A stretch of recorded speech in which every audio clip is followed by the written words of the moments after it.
So let's look at a portion from 1 Corinthians chapter 7. കൊരിന്ത്യർ ഒന്നാം ലേഖനം 7-ാം അധ്യായത്തിലേക്ക് നിങ്ങളുടെ ശ്രദ്ധയെ ക്ഷണിക്കുന്നു. 17 to 24. 17 മുതൽ 24 വരെയുള്ള വാക്യങ്ങൾ. 1 കൊരിന്ത്യർ 7-ാം അധ്യായം 17 മുതൽ 24 വരെയുള്ള വാക്യങ്ങൾ. എന്നാൽ ഓരോരുത്തരും കർത്താവ് വിഭാഗിച്ചു കൊടുത്തതുപോലെയും ഓരോരുത്തരെ ദൈവം വിളിച്ചതുപോലെയും അവനവൻ നടക്കട്ടെ. ഇങ്ങനെയാകുന്നു ഞാൻ സകല സഭകളിലും ആജ്ഞാപിക്കുന്നത്. ഒരുത്തൻ പരിച്ഛേദനയോടെ വിളിക്കപ്പെട്ടുവോ അഗ്രചർമ്മം വരുത്തരുത്. ഒരുത്തൻ അഗ്രചർമ്മത്തോടെ വിളിക്കപ്പെട്ടുവോ പരിച്ഛേദന ഏൽക്കരുത്. പരിച്ഛേദനയൊന്നുമില്ല, അഗ്രചർമ്മവും ഒന്നുമില്ല. ദൈവകൽപ്പന പ്രമാണിക്കുന്നത് അത്രയേ കാര്യം. ഓരോരുത്തൻ വിളിക്കപ്പെട്ട സ്ഥിതിയിൽ തന്നെ വസിച്ചു കൊള്ളട്ടെ. നീ ദാസനായി വിളിക്കപ്പെട്ടുവോ വ്യസനിക്കരുത്. സ്വതന്ത്രനാകുവാൻ കഴിയുമെങ്കിലും അതിൽ തന്നെ ഇരുന്നു കൊള്ളുക.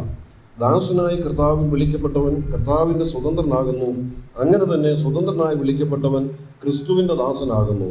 നിങ്ങളെ വിലയ്ക്ക് വാങ്ങിയിരിക്കുന്നു, മനുഷ്യർക്ക് ദാസന്മാരാകരുത്. സഹോദരന്മാരെ, ഓരോരുത്തൻ വിളിക്കപ്പെട്ട സ്ഥിതിയിൽ തന്നെ ദൈവസന്നിധിയിൽ വസിക്കട്ടെ. Brethren, let each one remain with God in that state in which he was called. We see that in verse 24. സഹോദരന്മാരെ, ഓരോരുത്തൻ വിളിക്കപ്പെട്ട സ്ഥിതിയിൽ തന്നെ ദൈവസന്നിധിയിൽ വസിക്കട്ടെ. Now, this portion comes right in the middle of a section on marriage. വിവാഹത്തിന്റെ ഒരു പശ്ചാത്തലത്തിൽ അതിന് മധ്യഭാഗത്ത് വരുന്ന ഒരു വേദഭാഗമാണ്. And even though that is the immediate context, there are a lot of other valuable lessons which I believe we can learn from this portion. ആ വേദഭാഗത്തിന്റെ പ്രത്യേകമായ പശ്ചാത്തലം അതാണ് എങ്കിലും ആത്മീയമായ മറ്റനേക ചിന്തകൾ തരുന്ന ഒരു ആലോചനയും വേദഭാഗവുമായിട്ട് അതിരിക്കുന്നു. And we see that the word call or calling and change is mentioned multiple times. ആവർത്തിച്ച് ചില വാക്കുകൾ ഈ വേദഭാഗത്ത് വരുന്നുണ്ട്. വിളി എന്നുള്ള വാക്കും അതുപോലെ ചേഞ്ച്, വ്യത്യാസം എന്ന അർത്ഥം വരുന്ന വാക്കും. So what I'd like to share with us this morning is that when God changes us, he does not necessarily change our circumstances. ഞാൻ അവിടെ നിന്ന് പ്രാരംഭത്തിൽ പറയാൻ ആഗ്രഹിക്കുന്ന ആശയം, ദൈവം നമ്മെ വ്യത്യാസപ്പെടുത്തുമ്പോൾ നമ്മുടെ സാഹചര്യങ്ങൾക്ക് മാറ്റം വരുത്തുന്നില്ല. Now this is a basic principle in Christian living, that God may not change our circumstances. ദൈവം നമ്മുടെ സാഹചര്യങ്ങളെ മാറ്റം വരുത്തിക്കൊണ്ടല്ല നമുക്ക് ജീവിതത്തിൽ മാറ്റം നൽകുന്നത്. That may sometimes be very difficult to understand. Why do I have to go through this? Why am I suffering with this? എന്തുകൊണ്ടാണ് ഞാൻ തുടർന്നും കഷ്ടതകൾ അനുഭവിക്കേണ്ടി വരുന്നത്, അത്തരം പ്രതികൂലങ്ങളിലൂടെ പിന്നെയും കടന്നു പോകേണ്ടി വരുന്നത് എന്നുള്ളത് അല്പം ചിന്തിച്ചാൽ ബുദ്ധിമുട്ടുള്ള ഒരു കാര്യമാണ്. Because sometimes we believe that if we pray, the Lord will remove that problem.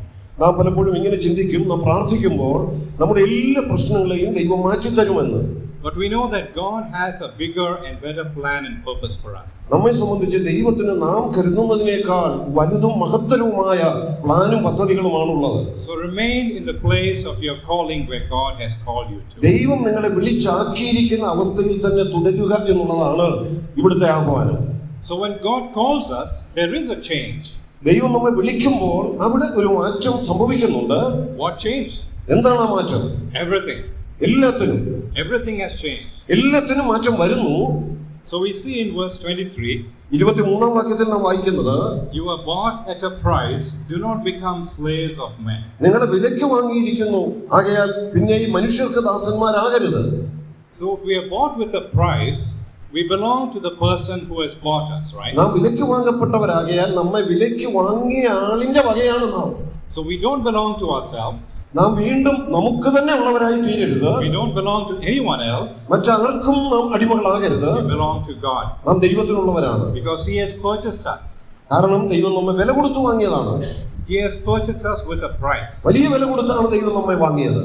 What is that price? എന്താണ് ആ വില? So if you turn to Psalm 49, 49-ാം സങ്കീർത്തനത്തിലേക്ക് വരുമ്പോൾ we see in verse 7, അതിന്റെ 7-ാം വാക്യത്തിൽ വായിക്കുന്നു, none of them can by any means redeem his brother, nor give to God a ransom for him, for the redemption of their souls is costly, and it shall cease forever. സഹോദരൻ ശവക്കുഴി കാണാതെ എന്നേക്കും ജീവിച്ചിരിക്കേണ്ടതിന് അവനെ വീണ്ടെടുപ്പാനോ ദൈവത്തിന് വീണ്ടെടുപ്പ് വില കൊടുപ്പാനോ ആർക്കും കഴിയുകയില്ല. അവരുടെ പ്രാണന്റെ വീണ്ടെടുപ്പ് വിലയേറിയത്, അത് ഒരു നാളും സാധിക്കുകയില്ല. So what is the cost of a soul? ഒരു ആത്മാവിന്റെ വില എന്തുമാത്രമാണ്? Very costly. വളരെ വിലയേറിയതാണ്. Nobody can redeem that.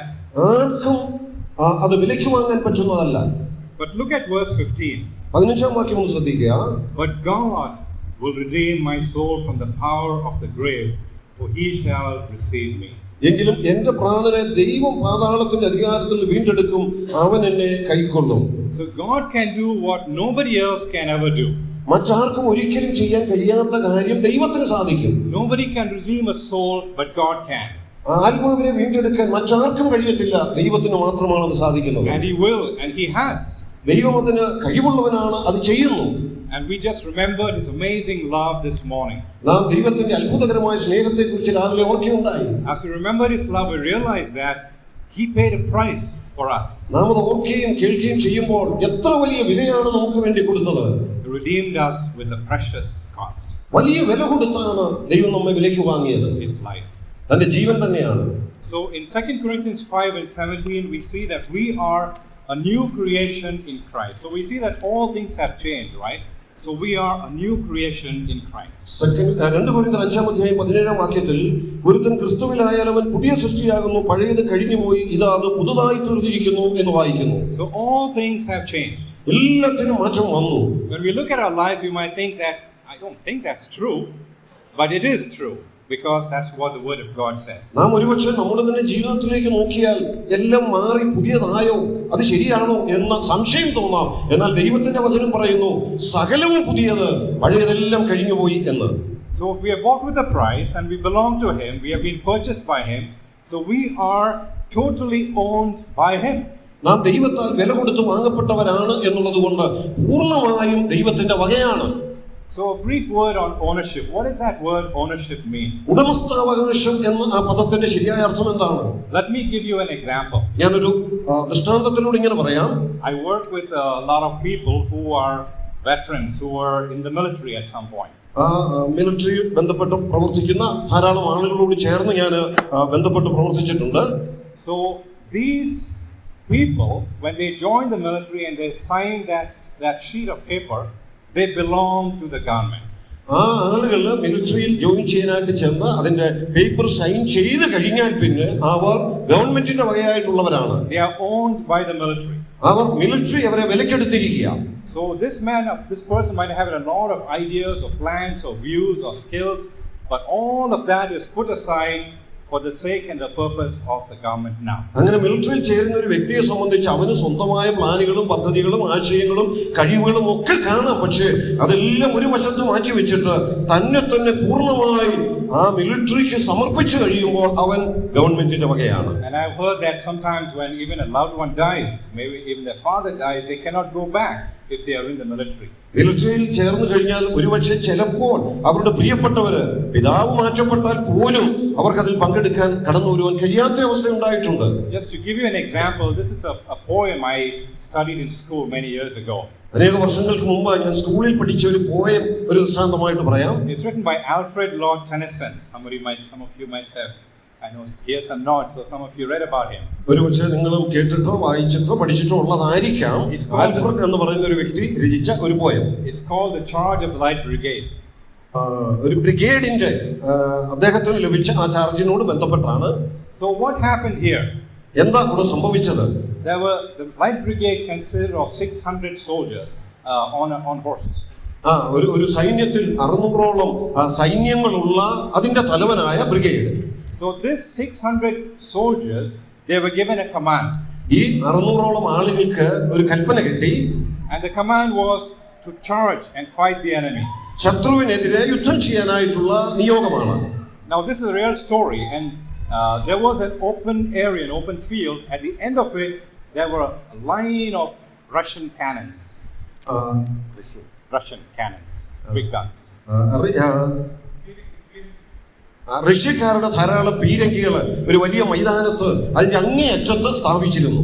So these soldiers knew that if they ride across that open area, they will all be killed. ഇവര് ആ മൈതാനത്തൂടെ മുൻപോട്ട് പോയാൽ തിടുക്കത്തിൽ ചെന്നാൽ കൊല്ലപ്പെടാനുള്ള സാധ്യത ഉണ്ട് എന്നവർക്കറിയാം. They knew it was a mistake. അത് ഒരു മിസ്റ്റേക്ക് ആണ് എന്നവർക്കറിയാം. അത് അബദ്ധമാണ് അങ്ങനെ ചെയ്യുന്നതെന്ന് അറിയാം. But because an order was given and they are owned by the military, they just obeyed. എന്നാൽ അവർക്ക് മിലിറ്ററിയുടെ കമാൻഡ് കൽപ്പന കിട്ടിയതുകൊണ്ട് അവർക്ക് പോയേ പറ്റൂ. Most of them died. അനേകർ മരിച്ചുപോയി. It was a mistake. അത് അബദ്ധത്തിൽ കൊടുത്ത ഒരു കൽപ്പനയാകാം. A mistake made by the commander. Commander കൊടുത്ത ഒരു അബദ്ധ കൽപ്പനയാണ്. But they obeyed and they died. They gave their life. എങ്കിലും അവർക്ക് അത് അനുസരിച്ചേ പറ്റൂ, അവര് മരിക്കേണ്ടി വന്നു. Now we are owned by God. നാം ദൈവത്തിന്റെ വകയാണ് എല്ലാവരും. He has bought us with a price. വലിയ വില കൊടുത്താണ് നമ്മെ വാങ്ങിയത്. And he knows us so much, he loves us so much. അവൻ നമ്മെ നല്ലതുപോലെ അറിയുന്നവനും നല്ലതുപോലെ സ്നേഹിക്കുന്നവനുമാണ്. That he will never do anything that will hurt us. നമുക്ക് ദോഷം വരുന്ന ഒന്നും ദൈവം ചെയ്യത്തില്ല. There are troubles we may go through. നാം പ്രതിസന്ധികളിലൂടെ കടന്നു പോകേണ്ടി വരാം. There are problems and trials, but yet at the same time God is with us. പ്രശ്നങ്ങളും പരിശോധനകളും ഒക്കെ അനുഭവിക്കേണ്ടി വരാം. അതിന്റെ എല്ലാം നടുവിൽ ദൈവം കൂടെയുണ്ട്. God loves us so much that we read in 2 Corinthians that he was in Christ Jesus reconciling the world to himself. ക്രിസ്തുവിൽ നമ്മെ ദൈവത്തോട് നിരപ്പിച്ചു എന്ന് കൊരിന്ത്യർ ലേഖനത്തിൽ നമ്മൾ വായിക്കുന്നുണ്ട്. And we are in Christ and we are ambassadors for Christ. നാം ക്രിസ്തുവിനുള്ളവരാണ്, ക്രിസ്തുവിന്റെ ambassadors ആണ്. So his great desire is that people come to know him and be saved. ആളുകൾ കർത്താവിലേക്ക് വരണം, രക്ഷിക്കപ്പെടണം എന്നുള്ളതാണ് ദൈവത്തിന്റെ ആഗ്രഹം. He does not delight in the perishing of sinners. പാപികൾ നശിച്ചു പോകണമെന്ന് ആഗ്രഹിക്കുന്നവനല്ല ദൈവം. We are held in the hollow of his hand. ദൈവത്തിന്റെ പരിശുദ്ധ കരങ്ങളിലാണ് നാം.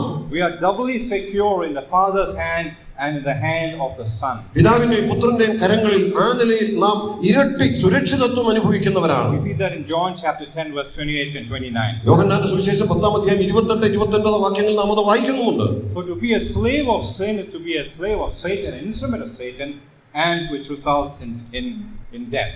നാം പാപത്തിന്റെ അടിമ എന്ന് പറഞ്ഞാൽ പിശാചിന്റെ അടിമയായിട്ട് മരണത്തിലേക്ക് പോയിക്കൊണ്ടിരിക്കുന്നവരാണ്. To be a slave of God, നാം ദൈവത്തിന്റെ ദാസന്മാരാണ്. is to be an instrument of righteousness. നാം നീതിയുടെ ആയുധങ്ങളാണ്. And life is a result. അതിന്റെ പ്രതിഫലനമാണ് നമ്മുടെ ജീവൻ.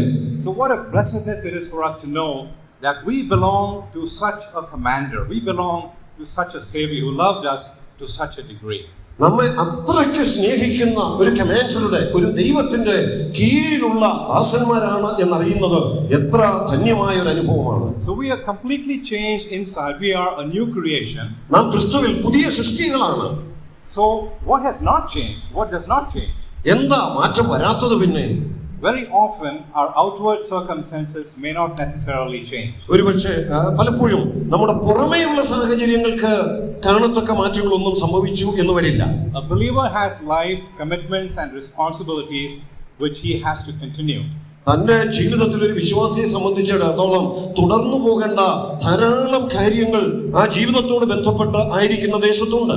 Multiple times we see in this portion to remain in the place of your calling. നിങ്ങളെ വിളിച്ച അവസ്ഥയിൽ തന്നെ തുടരുക എന്ന് അനേക പ്രാവശ്യം ആവർത്തിച്ച് വേദഭാഗത്ത് പറയുന്നത് കാണാം. Now this can mean many things.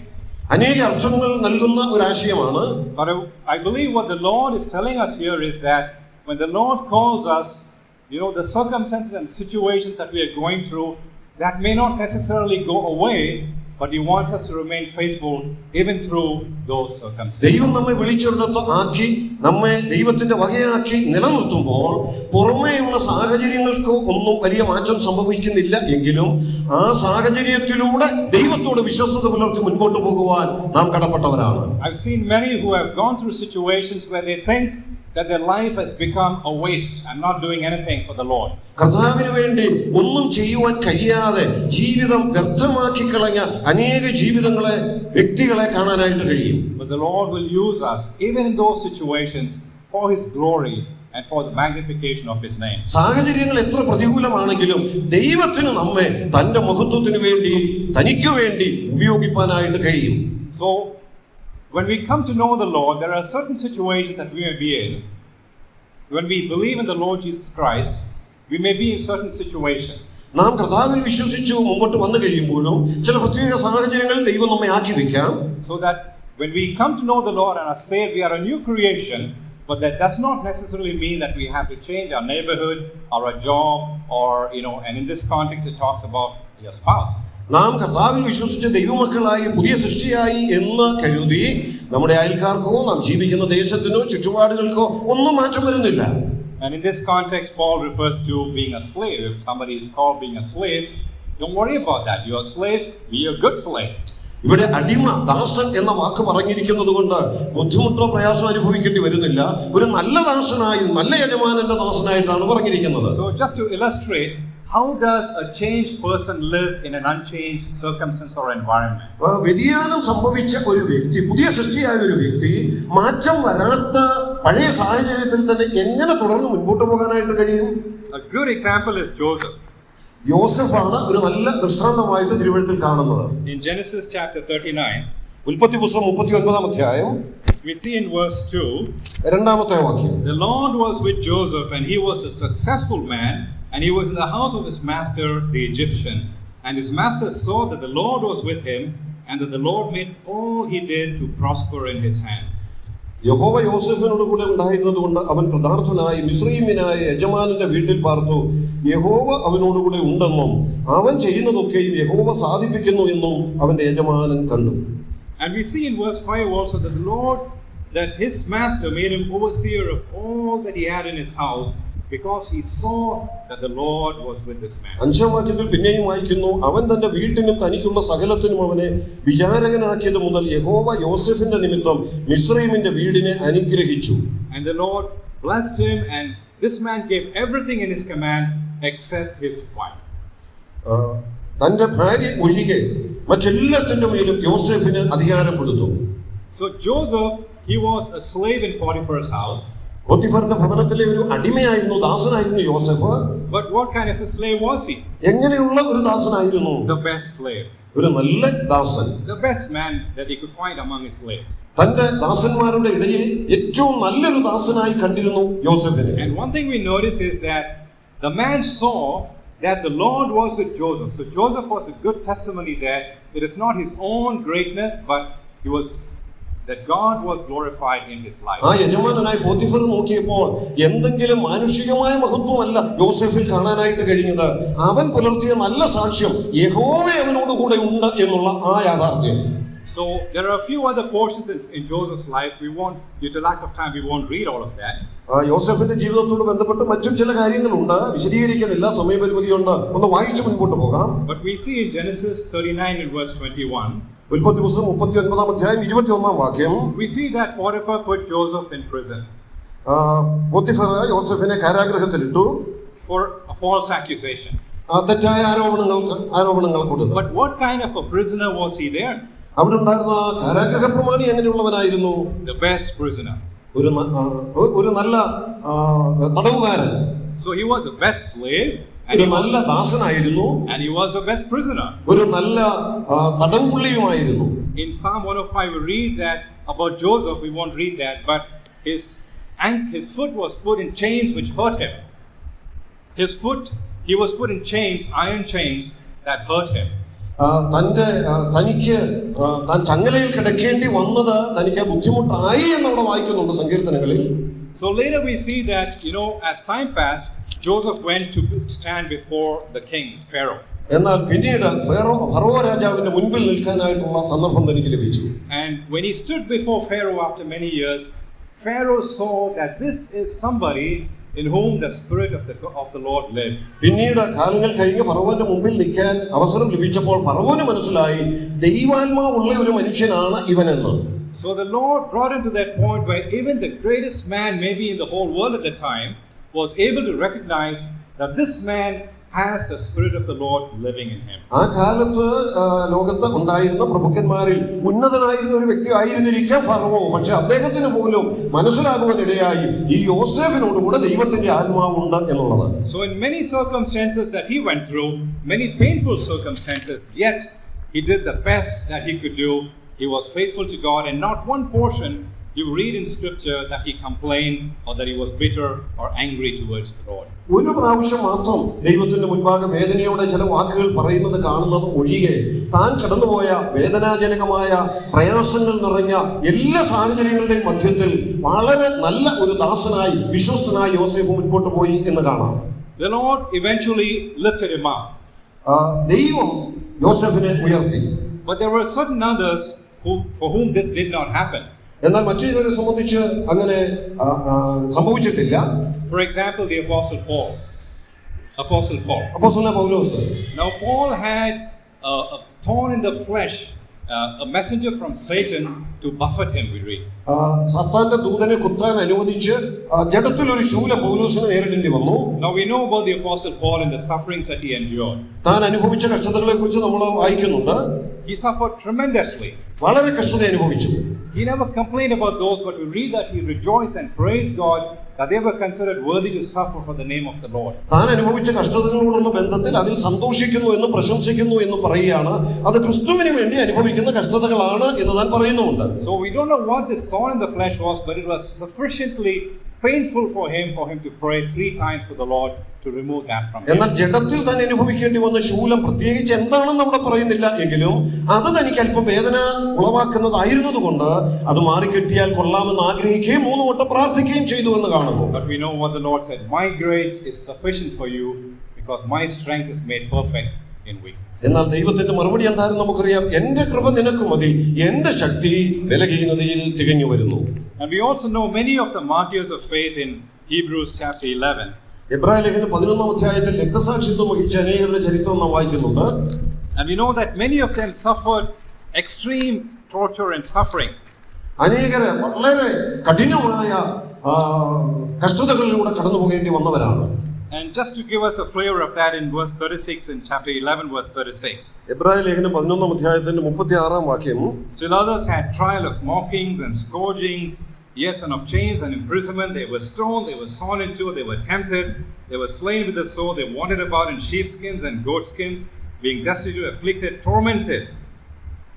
വേറെ ചിലർ പരിഹാസം, ചമ്മട്ടി, ചങ്ങല, തടവ് ഇവയാലുള്ള പരീക്ഷ അനുഭവിച്ചു, കല്ലേറേറ്റു, ഈർച്ചവാളാൽ അറുക്കപ്പെട്ടു, പരീക്ഷിക്കപ്പെട്ടു, വാളാൽ കൊല്ലപ്പെട്ടു, ജടയാടുകളുടെയും കോലാടുകളുടെയും തോൽ ധരിച്ചു, ബുദ്ധിമുട്ടും ഉപദ്രവവും കഷ്ടവും സഹിച്ചു. Now, worldly speaking, one might wonder, wow, this is terrible. How could this happen to God's people? ലോകപ്രകാരം നമ്മൾ ചിന്തിച്ചാൽ ഇത് വളരെ കഠിനമായ ചില പ്രയാസങ്ങളാണ്. ദൈവജനം ഇതെങ്ങനെ അനുഭവിക്കേണ്ടി വന്നു? And we see also in verse 39 that all these having obtained a good testimony through faith, but they did not receive the promise, at least not in their life. 39-ാം വാക്യത്തിൽ വായിക്കുന്നു, അവർ എല്ലാവരും വിശ്വാസത്താൽ സാക്ഷ്യം ലഭിച്ചിട്ടും വാഗ്ദത്തം നിവൃത്തി പ്രാപിച്ചില്ല. അവർ നമ്മെ കൂടാതെ രക്ഷാപൂർത്തി പ്രാപിക്കാതിരിക്കേണ്ടതിന് ദൈവം നമുക്ക് വേണ്ടി ഏറ്റവും നല്ലതെന്ന് മുൻകരുതിയിരുന്നു. God has something bigger and better for them and also for us.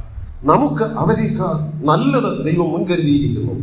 They remained in the place of their calling in spite of the terrible things that they endured. അവരുടെ ജീവിതത്തിൽ നേരിടേണ്ടി വന്ന എല്ലാ പ്രതിസന്ധികളുടെയും നടുവിലും ദൈവം അവരെ ആക്കി വെച്ചിടത്ത് അവർ തുടരുന്നു.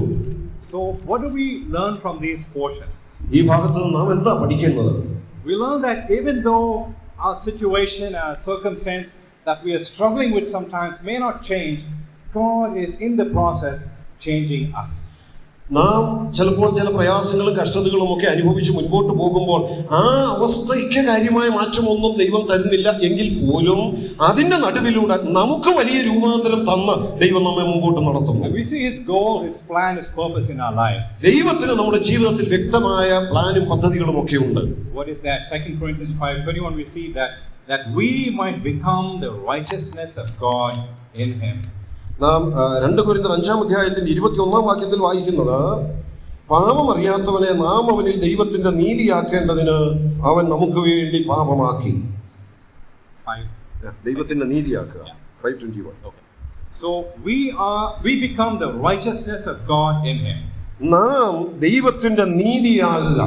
What an amazing thing that is. അത് എത്ര അത്ഭുതകരമായ ഒരു കാര്യമാണ്. How could you and I, we just remember this morning, നാം ഇന്ന് രാവിലെ ഓർത്തു our unworthiness, like that servant Onesimus, we were totally unworthy. നാം ഒനേസിമോസിനോടുള്ള ബന്ധത്തിൽ ചിന്തിക്കുകയുണ്ടായി, നാം ഒരു വിധത്തിലും യോഗ്യതയുള്ളവരായിരുന്നില്ല. The meaning of Onesimus means useful. പ്രയോജനമുള്ളവനെന്നാണ് Onesimus എന്ന വാക്കിന്റെ അർത്ഥം. But he was not useful. എന്നാൽ അവൻ പ്രയോജനമില്ലാത്തവനായിരുന്നു. So we were like that, but God loved us in our wretched, unworthy state, and he made us something precious. How precious?